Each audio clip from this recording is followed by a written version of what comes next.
Érable en bref vous est présenté par Meubles MC Design. C'est la destination confort à Plessisville. Plusieurs choix de fauteuils, sofas et sectionnels de qualité à prix abordable. Meubles MC Design, des meubles qui vous ressemblent.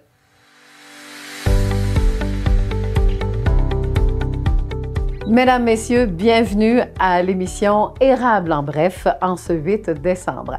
Vous savez que le compte à rebours se poursuit pour la période du temps des fêtes. C'est dans 2 semaines seulement. En attendant les vacances, poursuivons avec la programmation régulière. Donc, nos 2 entrevues aujourd'hui. Jocelyn Bédard, qui est le préfet de la MRC de l'Érable.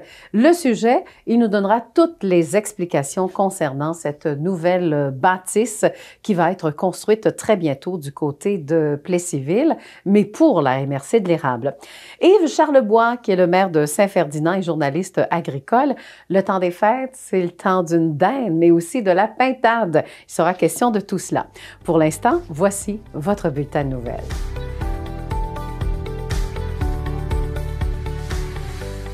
En manchette, COVID-19 en date du 1er décembre, 15 nouveaux cas à la ressource intermédiaire de l'Amitié.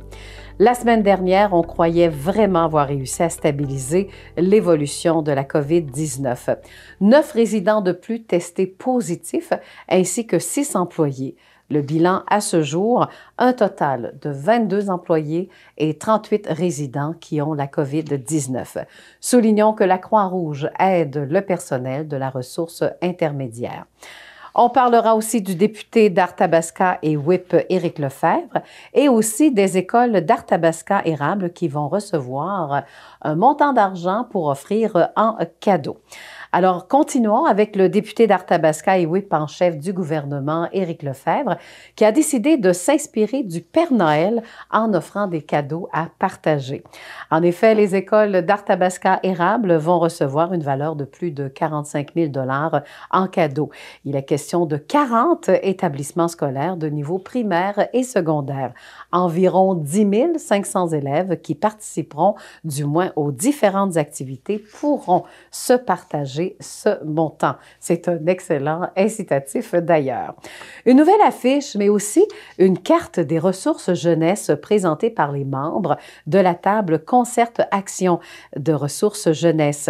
Ces documents serviront aux ados, mais aussi à tous les intervenants, autant pour les organismes jeunesse, les écoles et autres institutions en éducation ou encore en santé. Action toxicomanie, Blitz, le CEUS Mauricie Centre du Québec, Équijustice Arthabasca-Érable, Impact Emploi, CJE de l'Érable, la Maison des jeunes de la région, ainsi que la polyvalente La Samar, qui sont membres de la table. Alors, en ce temps de COVID, disons que c'est réel, les adolescents ont du mal à gérer leurs émotions, comme, je vous donne quelques exemples, l'estime de soi, la santé mentale au niveau de l'emploi ou encore les différentes dépendances. Et grâce justement à nos intervenants jeunesse disponibles, les jeunes vont se sentir moins isolés. Ils se sentiront soutenus. D'ailleurs, la carte de référence va permettre aux ados de trouver rapidement l'aide dont ils ont besoin. Une autre belle réussite pour le marché de Noël de Saint-Ferdinand qui a eu lieu le 28 novembre dernier. Luc Baillargeon, le responsable du tourisme, également des loisirs, a mentionné que suite à l'annonce d'une permission de la santé publique, les marchands ont répondu à l'appel. Alors, le maire de Saint-Ferdinand, Yves Charlebois, était très heureux donc d'avoir battu tous les records du marché de Noël jusqu'à maintenant. Alors, la prochaine activité aura lieu samedi, le 12 décembre. Ce sera la guignolée des Chevaliers de Colomb. Question d'aider notre prochain. Maintenant, pour les sports, une petite mention. Alors, au niveau des sports, eh bien, la Ligue de hockey junior majeur du Québec a décidé et même a annoncé de mettre une pause sur l'ensemble des équipes jusqu'au 3 janvier prochain. Pour le président des Tigres, Charles Pellerin, c'était un choix logique à faire. Et maintenant, allons-y avec nos 2 entrevues pour aujourd'hui. Yves Charlebois, mais commençons maintenant par le préfet de la MRC de l'Érable, Jocelyn Bédard. Mesdames, Messieurs, bienvenue donc à l'émission Érable en bref. Alors aujourd'hui, notre invité, c'est le préfet de la MRC de l'Érable et j'ai nommé Jocelyn Bédard. Bonjour. Bonjour Lydia. Jocelyn Bédard, là, il y a un sujet qui a été avec une petite polémique peut-être, parce qu'il y a eu des pour, il y a eu des contre. Là, enfin, on a pris une décision. Puis la décision, j'en parle pas tout de suite. On va parler de la bâtisse de la MRC de l'Érable. Premièrement, il y a plein de gens qui ne savent pas où est située la bâtisse de la MRC de l'Érable. Présentement, elle est située dans la rue Saint-Édouard, pas loin de l'école Saint-Édouard. Bon, vous avez dit présentement. Alors ça veut dire qu'il y a eu comme un genre de réflexion. Parlons un peu de la bâtisse actuelle. Ça sert à quoi cette bâtisse-là? C'est les bureaux? Tous les bureaux administratifs de la MRC, les bureaux de nos employés sont là. Okay? Fait, toutes les communications, tout le travail qui se fait, c'est à partir de la rue Saint-Édouard présentement, pas loin de l'école Saint-Édouard. Mais depuis 2013, depuis 2013, là, il y a des réparations, puis on est en réflexion qu'est-ce qu'on va faire avec la bâtisse. Puis, à un bon moment donné, on a acheté une maison à côté, on pensait agrandir, on a fait des évaluations, puis on s'est rendu compte que avec le temps, la bâtisse, ben, on a beau avoir un cadre qui est solide, les murs extérieurs sont solides, mais il y a beaucoup de travail à faire après, des réparations à faire après. Fait qu'on s'est posé la question si on serait pas mieux de construire en neuf. Bon. Et cette réflexion-là, vous avez dit que c'est depuis 2013 qu'il y a des travaux, on y songeait ou ça fait juste 2-3 ans qu'on pense à faire une réflexion si on rénove ou si on achète une nouvelle bâtisse ou on construit en neuf ou etc. Là. On peut dire que ça fait 2 ans là, qu'on jongle, est-ce qu'on répare ou est-ce qu'on bâtit. Depuis 2 ans là, qu'on prend la balle, là, puis on ne sait pas trop quoi faire. On a fait des évaluations, comme je disais tantôt, Lydia, mais les 2 évaluations arrivaient environ au même prix. Il n'y avait presque pas de différence entre réparer et construire en neuf. Fait que là, on est allé là, dans ce sens-là. On a décidé de construire en neuf. À l'automne, on s'est tout assis ensemble au lac à l'épaule. C'était un des sujets qu'on a discuté. Puis on a dit, OK, on va construire en neuf si, je dis bien si, le budget le permet. Fait que là, on était au mois de septembre au lac à l'épaule. On n'était pas rendu à l'analyse du budget de la MRC. Là. Fait que là, on est rendu à l'analyse du budget de la MRC. On a pris une décision de construire, mais on a refait d'autres discussions, puis on a décidé de construire avec un cadre financier qu'on s'est donné qui ne dépasserait pas 3 millions. Quand vous dites « on », là, pour nos téléspectateurs, c'est vraiment tous les maires, parce que là, c'est au niveau de la MRC que ça se passe. Alors, c'est tous les maires de la MRC de l'Érable. Exactement. C'est les 11 maires, désolé de ne pas l'avoir mentionné, c'est les 11 maires assis autour de la table qui ont pris la décision. Il y a eu des très, très bonnes discussions constructives. Et on est arrivé à la fin pour dire, ben, on va construire en neuf, le budget va nous le permettre, mais on ne va pas dépasser 3 millions. Mais il y a sûrement eu des pour et des contre, pour dire sûr. Avant de déménager, parce qu'on est dans l'ère du développement durable. On se dit, ben non, on va rénover. Est-ce qu'il y a plus de gens qui votaient pour on rénove ou plus de gens pour une nouvelle construction? C'est une bonne question, parce que lors des discussions, on a de la misère à voir tout le temps qui est pour, qui est contre. Hein? Puis ça va selon des votes. Mais étant donné qu'on travaille gros en consensus au niveau des maires de la MRC, on a eu un consensus qui a fait qu'on est arrivé, les 11 d'accord à faire une construction neuve. Mais ça, c'est récent, là. C'est tout récent, ça fait une semaine. Bon, tout le monde a dit oui, là, c'est clair. Puis, il n'y a pas une subvention aussi qui est reliée aussi, parce que qui dit une reconstruction, il y a des subventions, là. Vous connaissez tous les programmes qui existent, là, vous, là.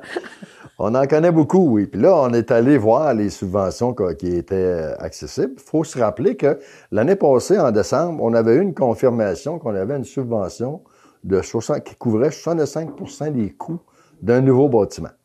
Fait que, et des réparations.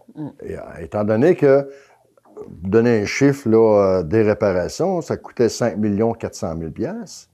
Fait que là, on trouvait quand même que c'était beaucoup d'argent à emprunter. Il aurait fallu emprunter 2,5 millions à peu près pour être capable d'arriver. Fait que là, on est arrivé cet automne avec la même subvention, 65% du montant. On a dit, on va mettre 3 millions. 65% du montant, on a 1 900 000 de subvention. Il reste 1 million à emprunter. Ce million-là à emprunter équivaut environ à l'entretien qu'on ferait sur le bâtiment qu'on a présentement, sur 25 ans. Fait que ça ne coûtera pas plus cher. Bon. Là, c'est bien beau de dire oui, OK. Ça veut dire que cette bâtisse-là sera à vendre bientôt. Oui. C'est bien ça. Oui. Mais vous avez quand même des acheteurs ou encore des offres de différents milieux, je ne sais pas. Il y a des gens qui sont venus la visiter. Okay? Ouais. Quand on a commencé à parler qu'on voulait réparer, même, il y a des gens qui étaient venus nous voir. C'est ça qui aidait à la réflexion. On serait peut-être intéressés, mais il n'y a rien d'officiel, mais il n'y a rien de signé encore. Fait il y a des groupes de gens qui seraient peut-être intéressés à venir voir pour acheter la bâtisse. Ouais. Mais là, je ne veux pas m'avancer trop parce que j'ai rien d'officiel. Non, mais ce qu'on peut dire, par exemple, c'est si la bâtisse vous intéresse, dépêchez-vous, c'est ça? Parce que il va y avoir quand même un fonds, peut-être suite à la vente, qui serait réinvesti dans la construction neuve. Exactement. Non, mais on en fait de la business, hein? On en fait de la business. Voilà. Donc, la nouvelle construction, parce que là, on est sur l'avenue Saint-Édouard, où vous allez vous situer là, pour les travaux? Elle va être encore sur la rue Saint-Édouard, la nouvelle bâtisse, mais oui. elle va être plus près de la 116. De biais avec, un peu de biais avec le restaurant Subway qu'il y a présentement. Oui. Il y a un terrain où il y a des jardins communautaires, présentement. Puis, ça va être sur ce terrain-là. OK. Ça va être accessible par la 116. Mais c'est un grand terrain aussi, je pense. Hein, un grand terrain, je me souviens plus du nombre de 1000 pieds carrés, mais c'est en masse grand pour les stationnements. Puis, il ne faut pas oublier aussi que, même si on construit une maison, un bâtiment neuf, avec la COVID, a amené des changements en milieu de travail. On a beaucoup de télétravail qui se fait présentement. Donc, on va pouvoir adapter notre bâtiment, peut-être un peu moins grand à cause de ça. Oui, et le télétravail, là. Et le télétravail. En même temps. Exactement. OK. Ça veut dire quoi? Une bâtisse moins grande que celle d'avant? Bien, on pense, présentement, je pense qu'on a environ 22-23 000 pieds carrés sur l'ancien bâtiment, le bâtiment qu'on a présentement. Là, on s'attend entre 16 et 17 000 pieds carrés, on est assez grand. Bon. Fait que c'est intéressant. Là. Est-ce que les soumissions ont commencé? On n'a pas commencé les soumissions. Présentement, on est à l'étude de faire des croquis. Okay? Ça, c'est pas des soumissions. Lorsqu'on va avoir les croquis, on va être sûr de notre affaire. Là, on pourra aller en soumission. Ça ira en 2021 avec des soumissions. Donc, c'est les plans et devis, là, c'est ça? Exactement. OK. Donc, mais vous avez quand même des projets, vous aimeriez, est-ce que ce sera une bâtisse en bois dans le développement durable? Est-ce qu'on va surveiller un certain axe, vu que les autos électriques arrivent aussi? Donc, il y a quelque chose qui va se passer là, de ce côté-là. Est-ce qu'il y aura des priorités dans la nouvelle bâtisse? La première priorité, là, c'est que notre bâtiment s'adapte comme il faut à l'environnement où il va être présentement. Okay. Parce qu'on ne veut pas aller mettre une bâtisse qui va détruire ou qui va briser le paysage. C'est tellement beau, là, si on regarde l'autre côté de la rivière, on a le carrefour culturel, il est presque en face. On a des résidences résidentielles, des maisons qui sont là. Donc, on n'arrivera pas avec un gros bâtiment industriel. On veut faire de quoi de sobre, quelque chose qui se moule bien à l'image qu'il y a présentement dans la rue Saint-Édouard. Voilà. Donc, c'est des beaux projets.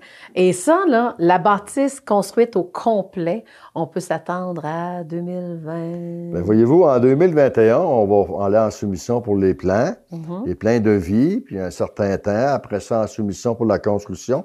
Pas avant 2022, avant qu'il y ait une première pelletée de terre. Fait qu'on ne pourra pas faire ça en 2021, ça va aller en 2022. Parfait. Alors, juste en prévision, parce que là, on est avant que la construction soit réalisée, comment vous imaginez votre bureau? Mon Dieu, c'est drôle, hein? C'est la dernière chose que je vais penser. J'essaie de penser au bureau des autres. le mien, je n'y ai pas pensé encore. Je vais prendre ce qui va rester. Voilà. Alors, dans ce cas-là, qu'est-ce qu'il reste peut-être à mentionner? C'est que, plan et devis, après ça, c'est de la construction et soumission. Donc, je pense que vous allez recevoir beaucoup d'appels téléphoniques au cours de la prochaine année également. Alors, vous allez encourager l'économie au moins, hein? On travaille local. On essaie de travailler local le plus possible. Avec des gens locaux aussi. Alors, c'est le message que vous vouliez également passer. Mais tout en respectant les règles de notre organisation, on est obligé d'aller en soumission provinciale. Là, on n'a pas le choix. Mais le plus possible, on aimerait que ce soit quelqu'un de local. On veut encourager notre monde. Hein? Ben oui, exactement. Alors, le mot de la fin Pour terminer? Je souhaite que tout aille bien, puis je tiens à te remercier, Lydia, de prendre le temps de promouvoir notre beau projet. Alors, merci beaucoup. Donc, je m'entretenais avec Jocelyn Bédard, qui est le préfet de la MRC de l'Érable. Et le sujet, mais il était question de cette bâtisse où c'est combien d'employés qui travaillent là-dedans? Une soixantaine d'employés. Avec le télétravail, ça va être encore 60? À peu près. OK, parfait. Alors, je m'entretenais avec Jocelyn Bédard, donc préfet de la MRC de l'Érable. Bienvenue à l'émission Érable en bref. Eh bien, aujourd'hui, nos pensées s'en vont tranquillement, mais sûrement. Et l'expression qu'on dit, est-ce qu'on va arriver en même temps que tout le monde pour cette période du temps des fêtes? La réponse est oui, évidemment. Puis parlant du temps des fêtes, c'est toujours intéressant d'acheter une dinde. Hein? D'ailleurs, notre invité va nous parler de dinde aujourd'hui. Je vous le nomme, c'est notre chroniqueur agricole. Alors, c'est Yves Charlebois, qui est également maire de Saint-Ferdinand. Bonjour Yves. Oui, bonjour Lydia. Comme ça, vous aimez la dinde. Pourquoi vous? Bien, parce que c'est une très bonne volaille, puis c'est un plat de réjouissance. C'est un plat à partager, parce que c'est quand même pas une petite volaille. Ça fait que c'est toujours absolument génial de pouvoir se cuisiner une dinde dans le temps des fêtes ou quand on reçoit des amis, on sort le gros moineau. Oui.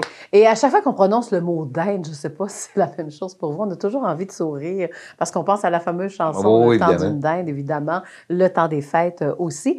Et pourquoi avoir choisi ce sujet-là? Bien, on arrive à la période des fêtes, puis il faut y penser de se procurer une dinde, puis en même temps de savoir qu'au Québec, on est des grands producteurs de dindons et de dindes. Il y a 145 fermes d'élevage au Québec. Et on est la deuxième province productrice après l'Ontario pour la production de dinde. Au Québec, on produit 4 millions de dindons par année qu'on vend à grandeur du Canada. On fait un petit peu d'exportation à travers ça.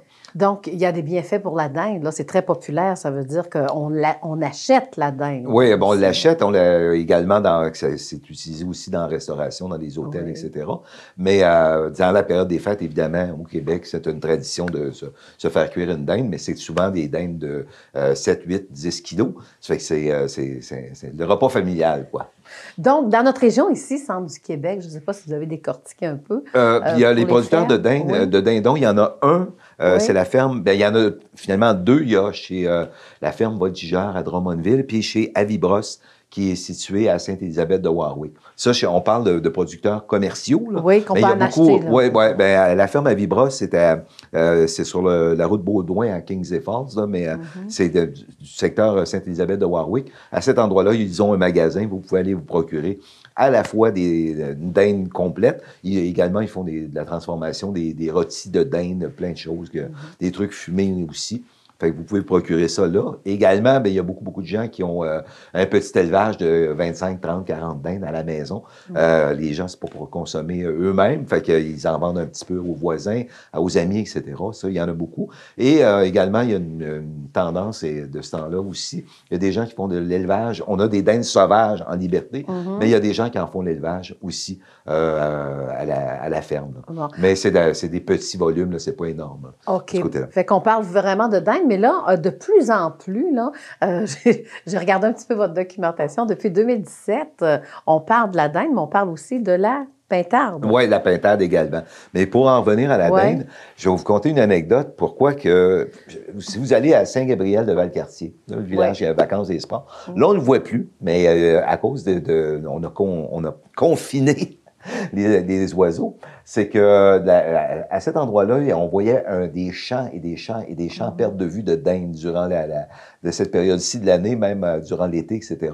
Ça a parti, ça, dans les années 50. Ce sont des anglophones qui habitent à Saint-Gabriel de Valcartier. Il y en a un dans le lot qui travaillait au Château Frontenac. Il s'est mis à faire un petit élevage d'une cinquantaine, une centaine de dindes. Par plaisir, il s'est mis à en vendre. Puis là, ben, il s'est vanté à ses voisins qu'il s'est fait 500$ dans l'année, en plus d'avoir ses dindes personnelles pour consommer. Ça fait que le village au complet, ils ont dit, oh, les Anglos se sont dit, il y a une business à faire avec ça. Fait qu'ils se sont mis à en élever, et en quantité, et en quantité, et en quantité. Et là, ben, c'était en champ, mais avec la grippe aviaire puis les problèmes qu'on pouvait avoir. Fait que là, on a rentré les oiseaux à l'intérieur de bâtiments. On ne les voit plus maintenant, mais on voit des immenses bâtiments un peu partout à Saint-Gabriel de Valcartier. Petite anecdote, je suis passé par là à un moment donné.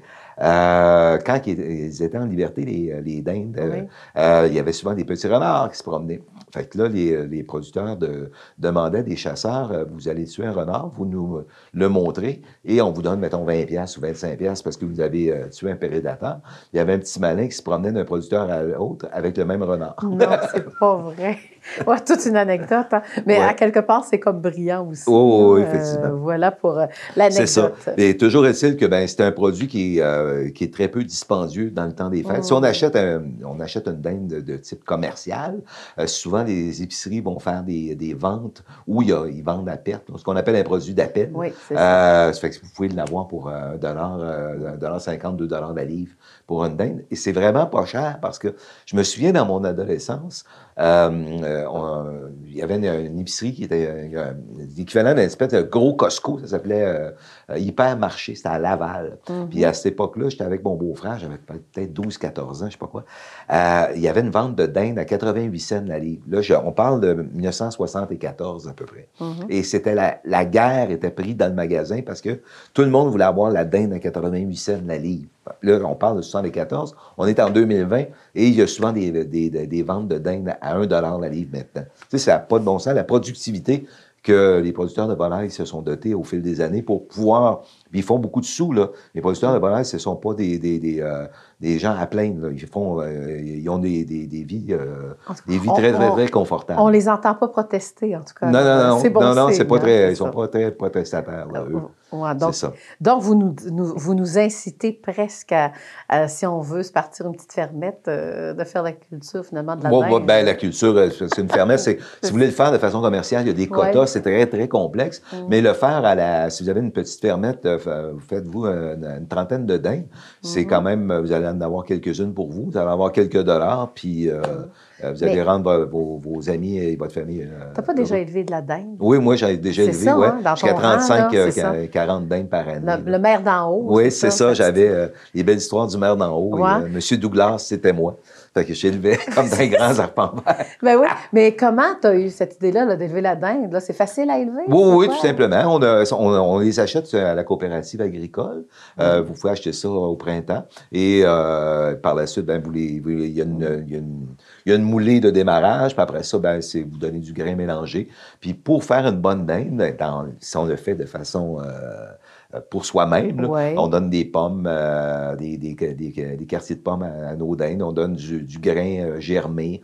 Il y a beaucoup de petites choses qu'on peut donner à nos volailles là, pour Ça l'été. se reflète dans le goût. Oui, ça finit, semble-t-il, que ça se reflète dans le goût. Là, Il y a un petit etc. goût de pomme. C'est ça. Moi, mon record, j'ai eu une dinde de 28 livres abattue. Montre-moi donc la forme, 28 livres à peu C'était près, là. un monstre. Oh, Ouais, OK. c'est ça. Alors maintenant, Yves, allons-y. Parlons un peu de la pintarde. On n'a pas beaucoup parlé. C'est ça, il y a la dinde, évidemment. Et que si vous voulez vous offrir une volaille de luxe dans le temps des fêtes, Oui. c'est se procurer une pintade. Dans la région ici, il y en a à Princeville, ça s'appelle la ferme La Pintarade. Une pintade, c'est une petite volaille qui pèse à peu près 1,5 kg, 2 kg, gros maximum. Vous pouvez procurer ça. C'est pas donné, là. C'est à peu près 25-30 $ la bestiole, mais c'est une chair qui est extrêmement fine. C'est absolument très, très bon à manger. Et eux, ils offrent aussi à la Pintarade, en plus de l'animal au complet, la volaille au complet, complète, pardon. On offre aussi la transformation en saucisse et en terrine et en plein de choses. C'est une chose qui est très, très, très prisée dans le temps des fêtes. C'est très agréable sans cuisiner une pintade. Je trouve que la pintarde est beaucoup plus tendre que la dinde. Oui, c'est moins. C'est une bête qui est moins sèche. Là, Oui. Et puis c'est un goût beaucoup plus fin. Et c'est plus évidemment plus tendre. La dinde, tout dépendant de la façon qu'on fait la cuisson. Justement, ça m'amène à la prochaine question. Et je sais que vous êtes un excellent cuisinier à la maison. Alors, as-tu une recette de dinde le principe d'une dinde, c'est de toujours faire une cuisson à très basse température. Allez pas faire une dinde à 375, ça ne sera pas mangeable. Ça pourrait, là, mais... Et le principe, c'est de bien la badigeonner et d'avoir une bonne farce qui va englober la bestiole lors de la cuisson. OK. Tu mets pas une Bien, on peut faire des injections. Il y a, oui. tu sais, il y a la grosse Butterball Oui, de Swift ou quelque chose de genre. Oui, mais ça, je prends pas ça. Moi. Mais normalement, ce que je fais, c'est que je badigeonne la dinde avec de l'huile d'olive. Oui. Dans une recette là, que je vais faire cette année, c'est une recette qui elle va être glacée à l'orange. Okay. Et c'est une farce à l'orange et aux carottes et oignons à l'intérieur. Voilà, OK. Moi, j'aime bien la canneberge. Oui, c'est ça. Bien évidemment, un va avec l'autre. On va se faire une sauce aux canneberges pour aller avec ça. C'est quelque chose qui est extrêmement simple. Là. À l'époque, vous achetez la sauce Ocean Spray en congelé, c'est pas nécessaire. Ça prend simplement des canneberges, un peu de sucre, 10 minutes sur une cuisinière, puis c'est réglé. Bon, mais ça paraît que vous cuisinez, hein? Bon. Alors, votre recette, si vous voulez nous la donner, je ne vous la donnerai pas comme ça. Simplement, allez sur le dindonduquebec.qc.ca et vous allez avoir une panoplie de recettes, dont celle-là, glacée à l'orange y est, mais vous avez beaucoup de choses qu'on vous donne pour faire la cuisson d'une dinde complète ou bien non sous forme de transformation. Alors, dans ce cas-là, merci en tout cas de nous avoir fait plaisir. De dinde. On dirait que j'ai faim, là. Vous nous donnez la faim. Et moi de même. Oui, fait qu'on s'en va acheter notre dinde. Oui, okay? Alors, on part pour le marché. Vous allez à Sainte-Élisabeth? Probablement. Puis, OK, moi, j'irai à la ferme Pin-Parade. OK. Bon, on se dit à la prochaine. Merci beaucoup. Merci beaucoup, Lydia. Alors, je m'entretenais donc avec Yves Charlebois. Yves Charlebois, qui est notre journaliste agricole, mais aussi, c'est le maire de Saint-Ferdinand. On aime ça le dire parce qu'il y a une période d'élection qui s'en vient aussi. Alors, on se dit à la prochaine. Merci d'avoir été avec nous. En espérant que l'émission Érable en bref vous a plu, vous voulez absolument qu'on parle de vous, allez-y par courriel tvcérable@commercialoutlook.com ou encore question de revisionner nos émissions ou encore toutes nos entrevues qui sont individuelles sur notre site. Allez sur notre site web tvc.org. Bonne semaine.